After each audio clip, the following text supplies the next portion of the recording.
చెల్లి, ఎందుకు పెద్ద పెద్ద మాటలు మాట్లాడుతున్నావు? ఈరోజు నువ్వు ఒక 50,000 రూపాయలు డబ్బు సంపాదించేలేకే, మామే నీకు తెలియదుండో, డాడీ నీకు తెలియదుండో, సాఫ్ట్వేర్ మారింది. తల్లిదండ్రులకు లోబడే వాళ్ళు ఉన్నారా అండి?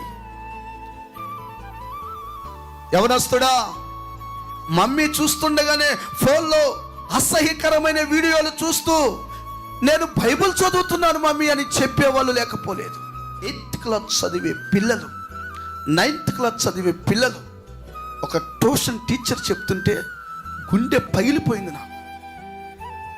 ఏమండి, మీ పిల్లలు మంచోళ్ళు, నేను కాదని అంటలేదు, కానీ మనం మాత్రం నమ్మేమంటే ఖచ్చితంగా మోసపోతాం అనేది మాత్రం నగ్న సత్యం.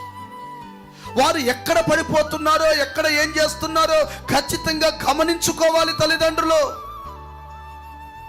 ఆ తల్లంట మెయిల్ ఐడి దానికి లింక్ పెట్టుకుందంట, వీళ్ళు చూసేవన్నీ అక్కడికి వచ్చేస్తాయి. చూసారా? 8th క్లాస్ 9th క్లాస్ చదివే పిల్లల పరిస్థితి ఎలాగుందో చూడండి.